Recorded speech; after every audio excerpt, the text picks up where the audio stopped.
करेंगे रूस और यूक्रेन के जंग की, क्योंकि करीब 4 सालों से ये जंग जारी है और हर एक दिन के बढ़ने के साथ ये जो जंग है वो बहुत ही ज्यादा भीषण होती हुई नजर आ रही है। यूक्रेन पर जिस तूफानी रफ्तार से रूस के हवाई हमले हो रहे हैं, उन्हें देखकर ऐसा लगता है कि पुतिन इस जंग का फैसला जल्द से जल्द कर देना चाहते हैं। दावा तो यहां तक किया जा रहा है कि अमेरिका से पहले रूस परमाणु धमाके कर सकता है।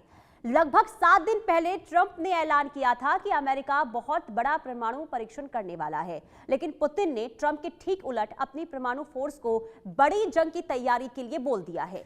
पुतिन और ट्रंप के तेवर को देखकर तो यही लगता है कि दुनिया में जल्द ही न्यूक्लियर वॉर छिड़ने वाली है। वैसे यूक्रेन से युद्ध और ट्रंप से जुबानी जंग के बीच अब रूस कुछ ऐसा कर रहा है जिसका डर अब पश्चिमी देशों को भी सता रहा है। दरअसल हाल ही में रूस के एक सैटेलाइट को लेकर जर्मनी और ब्रिटेन बेहद चिंता में है। इनका आरोप यह है कि रूस के सैटेलाइट पश्चिमी देशों के उपग्रहों की जासूसी कर रहा है।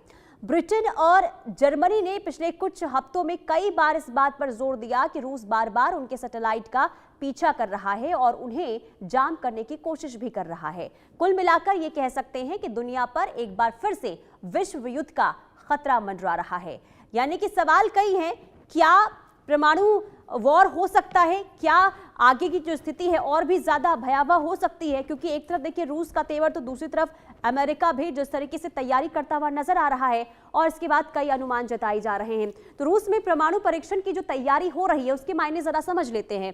देखिए रूस के विदेश मंत्री लावरोव का बड़ा दावा है और दावा ये किया गया है, आपको बता दें कि दावा जो किया गया है विदेश मंत्री की तरफ से ये कहना है कि रूस कभी भी कर सकता है परमाणु परीक्षण। यानी कि परमाणु परीक्षण को लेकर अमेरिका ने बात की थी, लेकिन अब रूस की तरफ से भी ये कहा जा रहा है कि बहुत जल्द परीक्षण हो सकता है। नोवाया जेमलिया बेस पर हलचल अब काफी ज्यादा तेज बढ़ती हुई नजर आ रही है। नोवाया जेमलिया पर सेना का डिप्लॉयमेंट जो है वो अब देखने को मिल रहा है और यही वजह मानी जा रही है परमाणु परीक्षण की। नोवाया जेमलिया में रूस अब एटमी टेस्ट भी करेगा और इसी के साथ ही लॉन्चिंग साइट पर 500 न्यूक्लियर वॉरहेड्स मौजूद हैं। यानी कि जो तैयारी की जा रही है इसी को ही लेकर आप समझ सकते हैं कि तैयारी रूस किस कदर कर रहा है। नोवाया जेमलिया रूस की अहम परमाणु टेस्ट साइट है और यहां पर अब जो हलचल है वो देखने को मिल रही है। नोवाया जेमलिया बेरेंट कारा सागर में रूसी आइलैंड जो है वहां पर है और साथ ही साथ मॉस्को से नोवाया और जेमलिया बेस की जो दूरी है वो 1776 किलोमीटर की बताई जा रही है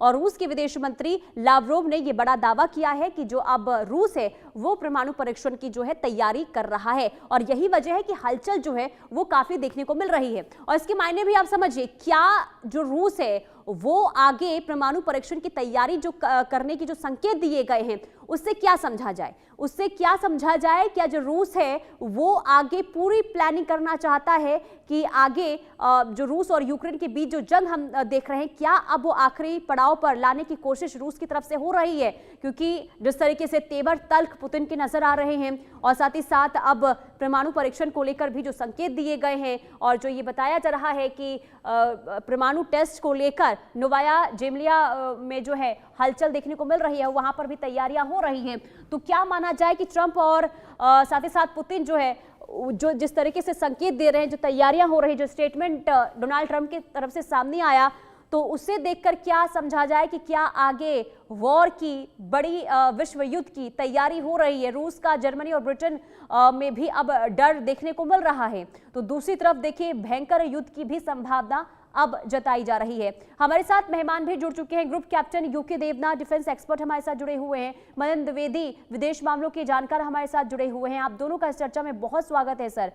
और सबसे पहले मैं आपके पास आऊंगी group captain UK Devnath sir, किस तरीके से आप रूस की इन तैयारियों को देख रहे हैं, क्योंकि पहले अमेरिका की तरफ से ये कहा गया कि हम परमाणु परीक्षण करेंगे और दूसरी तरफ अब रूस ने रूस की जो विदेश मंत्री हैं उनकी तरफ से जो संकेत दिए गए परमाणु परीक्षण को लेकर, इसे किस तरीके से देख रहे हैं आप सर? हाँ पुनीता जी, मामला गंभीर है लेकिन कह सकते हैं फिल्मी अंदाज में कि कंट्रोल में है। पुनीता जी, हो ये रहा है कि रूस के पास बहुत बड़ा परमाणु हथियारों का जखीरा है। 5500 से ज्यादा अलग अलग तरह के परमाणु बम रूस के पास है, जिसमें से कि 1750 उसने फॉरवर्ड पोजीशन में डिप्लॉय किए हुए हैं। रूस ने अपने जो ये परमाणु शस्त्रों का जखीरा है इनको या तो अपने जमीन से जमीन पर मार करने वाले मिसाइलों पर लोड किया हुआ है, या अपनी नेवी के शिप्स में और नेवी के सबमरीन्स में डिप्लॉय किया हुआ है, हम्म। या अपनी एयरफोर्स के जो स्ट्रेटेजिक बॉम्बर्स हैं उन पर लोड किया हुआ है। तो महज कुछ घंटे के नोटिस पर ही इन परमाणु हथियारों को अमेरिका की तरफ या किसी भी नेटो देशों की तरफ रवाना कर सकते हैं। लेकिन बात यह है कि क्या अब जो रूस कह रहा है कि वो एक परमाणु टेस्ट करेगा, दुनिया भर के जो न्यूक्लियर साइंटिस्ट हैं उनका ये मानना है कि अब परमाणु टेस्ट करने की जरूरत नहीं पड़ती है।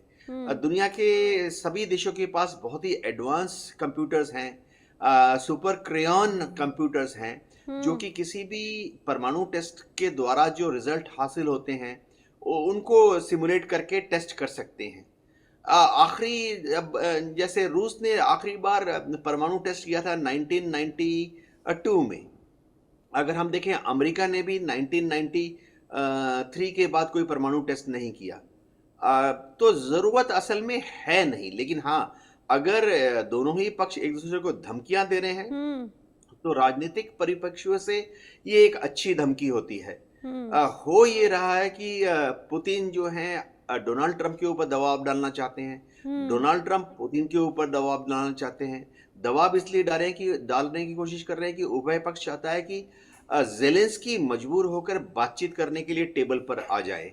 तो पुनीता जी, मेरे ख्याल से ये सब कूटनीतिक मैन्यूवरिंग का हिस्सा है। देखिए, रूस को तो पुतिन को तो जो कुछ चाहिए था वो जीत चुका है।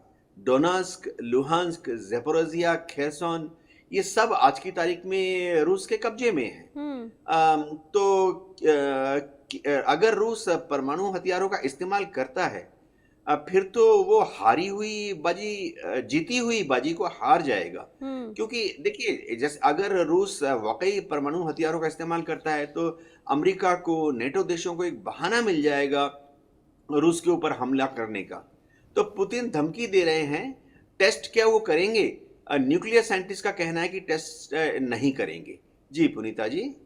ठीक है, यानी कि दावे हो रहे हैं, प्रेशर बनाने की कोशिश हो रही है। लेकिन मनन द्विवेदी सर, मैं आपसे समझूंगी, देखिए प्रेशर बिल्डअप करने की कोशिश हो रही है, ये देवनाथ सर ने कहा। लेकिन जिस तरीके से डोनाल्ड ट्रंप ने जो संकेत दिए कि अमेरिका भी बहुत जल्द परमाणु टेस्टिंग करेगा, और क्योंकि बाकी देश कर रहा है इसलिए अमेरिका करेगा, ये स्टेटमेंट सामने आया था। और अब रूस की तरफ से जो स्टेटमेंट सामने आया है, तो ये परमाणु टेस्टिंग की जो बात हो रही है, जरा इसके मायने भी समझाइए। क्या वाकई में जिस तरीके से देवनाथ सर ने कहा कि सिर्फ प्रेशर बनाने की कोशिश हो रही है, क्योंकि रूस जो चाहता था उसने तो वो हासिल कर लिया है, तो इसके पीछे स्ट्रैटेजी क्या हो सकती है रूस की और अमेरिका की? ये कहूंगा कि ये पूरी तरीके से एक इंफॉर्मेशन वॉरफेयर का अंग है कि व्लादिमीर पुतिन ऐसा बोल रहे हैं कि वो आपने जो जगह बताई अपनी रिपोर्ट की स्टार्टिंग में, वहां पर न्यूक्लियर टेस्ट करेंगे। मैं देवनाथ जी की बात को ही आगे बढ़ा पाऊंगा, तो मैं यहाँ पर ये बोलूंगा कि कॉम्प्रिहेंसिव टेस्ट बैंड ट्रीटी जो साइन की गई थी विश्व के 140 करीब राष्ट्रों में, उसके अंदर ये क्लियर कट है कि जो राष्ट्र अभी तक CTBT के अनुसार न्यूक्लियर पावर राष्ट्र नहीं थे, वो 3 राष्ट्र थे। वो थे भारत, पाकिस्तान और इजराइल। और इन तीनों कंट्रीज को, तीनों राष्ट्रों को ट्विलाइट जोन कंट्रीज कहा जाता था कि ये न्यूक्लियर हैव भी थे और न्यूक्लियर हैव नॉट भी ऑफिशियली थे। तो इसमें मुझे ये लगता है कि एक तरीके से किसी भी राष्ट्र को, और सबसे पहले तो अमेरिका को और क्रेमलिन को, कोई भी टेस्ट करने की जरूरत नहीं है, क्योंकि इनके पास इतनी टेक्निक है जो अभी भारत, पाकिस्तान और इजराइल के पास नहीं है। शायद वो इनके पास टेक्निक है, रशिया के पास टेक्निक है कि कंप्यूटर सिमुलेशन से ही ये पूरी तरीके से अपने न्यूक्लियर आर्सेनल में बढ़ोतरी कर सकते हैं, उसको ज्यादा मॉडर्नाइज और मारक क्षमता दे सकते हैं। दूसरी बात मैं यहाँ पर ये कहना चाहूंगा कि परमाणु से आगे हम मूव करें तो हम पाएंगे कि एक वाल्डाई रिपोर्ट को फॉलो करते हैं व्लादिमीर पुतिन। ये बेसिकली इसको कोट किया गया है इंटरनेशनल स्टडीज सेंटर ने, स्टॉकहोम ने। तो वहां पर ये बात हुई है कि बेसिकली ये एक तरीके से रूस भी अचीव कर चुका है वो चीजें वो मिलिट्री ऑब्जेक्टिव्स जो उसको अचीव करने थे। पर वाल्डाई रिपोर्ट यहाँ पर ये कहती है कि एक तरीके का buying the time till perpetuity, मतलब लंबी देर तक समय को आगे खींचना और अपने बार्गेनिंग पावर को, अपने वॉरिंग कूटनीतिक क्षमताओं को बढ़ाना, ये व्लादिमीर पुतिन की मंशा और स्ट्रेटेजी अभी लगती है। अगर हम 2019 में जाएं तो हम पाएंगे कि उस समय तक रशिया एक तरीके की स्ट्रेटेजिक डेटरेंस की नीति अपना रहा था। उसके अंतर्गत ये था कि नॉन मिलिट्री सोर्सेज से, इंफॉर्मेशन और प्रोपेगेंडा के सोर्सेज से वो जेलेंस्की की रिजीम को डिस्टेबलाइज और किसी तरीके से हिलाना चाह रहा था, और उसके बाद उसको पता था कि युद्ध करने की जरूरत नहीं है। ऐसा 2019 में वेस्ट और अमेरिका के थिंक टैंक्स अटकलें लगा रहे थे। पर आगे की बात इसमें यह है कि व्लादिमीर पुतिन ये भी समझ रहे थे कि दो बातें हो सकती हैं अगर मिलिट्री ऑप्शन को यूज करेगा, जैसा कि 2022 में जाकर रशिया ने किया। पहला तो ये कि कीव पूरी तरीके से सरेंडर कर देगा, या वहां पर रिजीम चेंज हो जाएगी, या फिर बहुत नई शर्तों के साथ, ह्यूमिलेटिंग शर्तों के साथ जेलेंस्की किसी रशियन और अमेरिकन संधि प्रस्ताव से एग्री करेंगे या उस पर साइन कर लेंगे। तो मुझे लगता है कि ये मिलिट्री ऑब्जेक्टिव्स अचीव कर लिए हैं। ठीक है, मैं आपको रोकना चाहूंगी सर यहाँ पर, क्योंकि बड़ी खबर सामने आ रही है, इस पे चर्चा आगे बढ़ाएंगे, लेकिन बड़ी खबर का रुख करते हैं। अमेरिका को तीसरे विश्व युद्ध का खौफ सता रहा है। अमेरिका के रक्षा मंत्री पीट हेगसेथ का बयान सामने आया और अमेरिका को युद्ध के लिए तैयार रहना होगा। दुनिया में 1939 और 1981 जैसे हालात हैं, दुश्मन एकजुट है और खतरा बढ़ रहा है, ये कहा गया हेगसेथ की तरफ से। तो बहुत बड़ा स्टेटमेंट ये दिया गया और इससे ये समझ आ रहा है क्या अमेरिका को युद्ध का खतरा सता रहा है, यानी कि विश्व युद्ध का खौफ है। और अमेरिका के रक्षा मंत्री का जो ये बयान सामने आया, ये कहा गया कि अमेरिका युद्ध के लिए तैयार रहेगा। और देवनाथ सर, आपने सुना जिस तरीके से अमेरिका की तरफ से स्टेटमेंट सामने आया है और ये कहा गया है कि देखिए अमेरिका को तैयार रहना होगा, यानी कि तीसरे विश्व युद्ध को लेकर यहाँ पर संकेत जताए गए हैं। तो किस तरीके से देख रहे हैं? एक तरफ तो देखिए आपने कहा कि न्यूक्लियर परमाणु टेस्ट की बात तो कही जा रही है, लेकिन जरूरत है नहीं, लेकिन फिर भी प्रेशर बिल्डअप करने की कोशिश, और दूसरी तरफ ये जो विश्व युद्ध की बातें कही जा रही है, इसे किस तरीके से आप बताएंगे सर? पुनीता जी, हो ये रहा है कि अमेरिका जो है अपने जो साथी देश हैं, नेटो के जो यूरोपियन देश हैं, उनको अपने साथ मजबूती से रखना चाहता है। इसके अलावा दुनिया में दूसरे जगह पर जो नॉन नेटो देश हैं, अमेरिका उनको भी अपने साथ मजबूती से रखना चाहता है, जैसे कि दक्षिण कोरिया हो गया, जापान हो गया, ऑस्ट्रेलिया हो गया। तो जब अमेरिका से इस तरह के बयान आते हैं कि तीसरा विश्व युद्ध हो सकता है, इसका मतलब ये होता है कि अमेरिका अपने इन अलाइज कंट्री को, अपने दोस्तों को कह रहा है कि मेरे साथ रहो, मजबूती से रहो, और ना रूस से डरो, ना चीन की चिंता करो। होता यह है कि जब रूस से कोई खलबली होती है तो नेटो देश जो हैं वो थोड़ा डर जाते हैं। अब अमेरिका जो है वो सेंट्रल एशियन रिपब्लिक के जो हैं, कजाकिस्तान, उज्बेकिस्तान, किर्गिस्तान, इनको भी डराने लगा है अमेरिका कि रूस की बुरी नजर आप पर भी पड़ने वाली है। दर्शकों को मैं बता दूं कि ये सारे सेंट्रल एशियन रिपब्लिक जो देश थे, ये 1992 के पहले रूस का हिस्सा थे। तो अब अमेरिका कोशिश कर रहा है कि इनको आस्ते आस्ते अपने पाले में मिला ले। इसी तरह से बाकी विश्व में काफी सारे छोटे छोटे मुल्क हैं जो चीन से डरते हैं, जैसे कि समझिए फिलीपींस है, वियतनाम है, इनका लगातार चीन के साथ टेंशन चल रहा है। तो विश्व युद्ध का खतरा दिखाकर अमेरिका वियतनाम को, चीन को, वियतनाम को, फिलीपींस को अपने पाले में रखना चाहता है। मैं बता दूं कि भारत को भी अमेरिका इन्फ्लुएंस करने की कोशिश कर रहा है। हम जैसे क्वाड के मेंबर बन गए हैं। अभी हाल ही में राजनाथ सिंह जी ने एक 10 सूत्रीय डिफेंस एग्रीमेंट साइन किया है अमेरिका के साथ। तो एक विश्व युद्ध का डर दिखाकर अमेरिका अलग अलग देशों को येन केन प्रकारेण अपनी तरफ झुकाने की कोशिश कर रहा है, मिलाकर रखने की कोशिश कर रहा है। जी। तो देखिए, अमेरिका जो करता है, जो कहता है, उसके भी कई मायने हैं। ठीक है, अब बने रहिए सर, बड़ी खबर का पहले रुख कर लेते हैं। बड़ी खबर इस वक्त सामने आ रही है, रूस के सैटेलाइट ने जर्मनी और ब्रिटेन की चिंता बढ़ा दी है। जर्मनी और ब्रिटेन ने रूस पर बड़ा आरोप लगाया। रूस के सैटेलाइट पश्चिमी देशों की उपग्रहों की जासूसी कर रहा है, ये कहा गया, ये स्टेटमेंट सामने आया है। रूस बार बार पश्चिमी देशों के सैटेलाइट्स का पीछा कर रहा है और पश्चिमी देशों के सैटेलाइट्स को जाम करने की भी कोशिश हो रही है। ये ब्रिटेन और साथ ही साथ जर्मनी की तरफ से ये बड़ा आरोप लगाया गया है। मनन द्विवेदी सर, जो ये आरोप लगाया गया है ब्रिटेन की तरफ से, जर्मनी की तरफ से कि सैटेलाइट का पीछा किया जा रहा है पश्चिमी देशों का और जासूसी जो की जा रही है, तो क्या वाकई में ऐसा हो रहा है क्या? देखिए, मैं इसमें ये कहना चाहूंगा कि अगर हम साइंस फिक्शन की भी बात करें या कोल्ड वॉर की थियोलॉजी, मतलब कोल्ड वॉर की लेजेंड की बात करें और कोल्ड वॉर की हिस्ट्री की बात करें, तो शीत युद्ध के जमाने से ही ये काम हो रहा है। मतलब इसमें कोई नई बात नहीं है। ऐसे आरोप प्रत्यारोप लगातार कई 70-80 वर्षों से लगते रहे हैं और ये सारे काम एक दूसरे को ब्लेम करना, काउंटर ब्लेम करना और एक दूसरे को आक्रांता और एग्रेसर स्टेट के नाम से लेबलिंग कर देना, ये काम वर्ल्ड वॉर 2 के बाद से ही हो रहे हैं। तो ये कोल्ड वॉर का पूरा ऐसा इतिहास है, तो इसमें कोई नई बात नहीं है। पर मैं यहाँ पर ये कहना चाहूंगा कि यहाँ पर एक चीज है कि रशिया का जो एम था यूक्रेन वॉर में, वो सिर्फ यूक्रेन को नष्ट करना, भ्रष्ट करना या जेलेंस्की की रिजीम चेंज ही नहीं था। ये एक ऐसा भरसक प्रयत्न है जो कई डेकेड से चल रहा है, कई दशकों से चल रहा है, जिसमें अमेरिका के साथ तो डायरेक्ट कन्फ्रंटेशन नहीं करते ये लोग शैडो बॉक्सिंग करते हैं, सैबर रेटलिंग करते हैं कि तलवार दिखा दी, फिर म्यान में डाल दी, फिर तलवार दिखा दी और सूर्य की चमक के साथ उसको सामने वाले अपोनेंट को की आंखों के सामने कौंधा दिया। तो ये सारी हरकतें होती हैं। पर इसमें मैं जो ये बात कह रहा था, मैं कह रहा हूं कि यूरोप के अगेंस्ट ये वॉर लड़ा जा रहा है, क्योंकि अगर हम सीपरी के स्टैटिस्टिक्स को भी देखें तो हम पाएंगे कि यूरोप अभी भी ज्यादा शक्तिशाली है व्लादिमीर पुतिन से।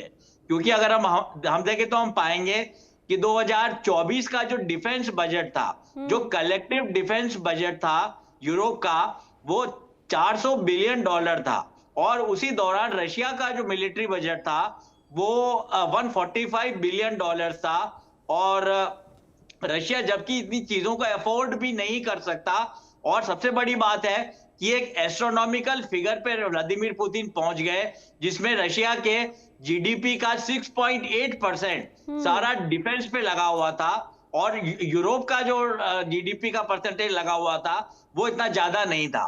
तो मैं ये कहूंगा कि रशिया की ये नीति रही है कि वो ज़ारिस्ट एम्पायर को वापस ले आए। मैं ये नहीं कह रहा कि अथॉरिटेरियनिज्म या रॉयल पूरी तामझाम को वापस ले आए, पर जो सोवियत यूनियन जो का विघटन हुआ उसके बाद से व्लादिमीर पुतिन की 2000 से और 2001 से की नीति रही है। और वो क्या करते रहे हैं, क्रीमिया में, मोल्दोवा में, पोलैंड में और रोमानिया में वहां की आंतरिक सुरक्षा को गड़बड़ाते रहते हैं Vladimir Putin non military move से। इसको हम कह सकते हैं जेरासिमो डॉक्ट्रिन, जो रशिया पूरी तरीके से फॉलो करता है, जो भारत के वॉर स्ट्रेटेजिस्ट है वो भी इस बात से एग्री करेंगे। तो उसमें यह है कि पूरी तरीके से मिलिट्री मीन्स ना अपनाए जाए और नॉन मिलिट्री मीन्स तक आए। तो मुझे लगता है कि मैं अपनी बात पे वापस आता हूं कि सैबर रेटलिंग कर रहे हैं, एक तरह का प्रोपेगेंडा हो रहा है और इसको हम कहते हैं coercive diplomacy. Russia coercive diplomacy का प्रयोग पहले भी कर चुका है यूक्रेन वॉर में, जैसे कि ज़फरफिजिया का नाम लिया गया, तो ज़फरफिजिया में भी अटैक भी किया गया और उसको कहते हैं कि वो सबसे बड़ा यूक्रेन का, पूरे यूरोप का सबसे बड़ा परमाणु संयंत्र है जहां पे मिलिट्री और सिविलियन फैसिलिटीज दोनों हैं। तो उसको भी उड़ाने का प्रयत्न किया गया। बीच बीच में व्लादिमीर पुतिन लगातार हर 3-3, 4-4 महीने के गैप में ये धमकी देते रहे कि वो अपने बैलिस्टिक मिसाइल्स भी यूज करेंगे, पर यूक्रेन ने भी अच्छा जवाब दिया। उन्होंने हिमार्स जो अमेरिका से लिए हुए हैं उससे जवाब दिया।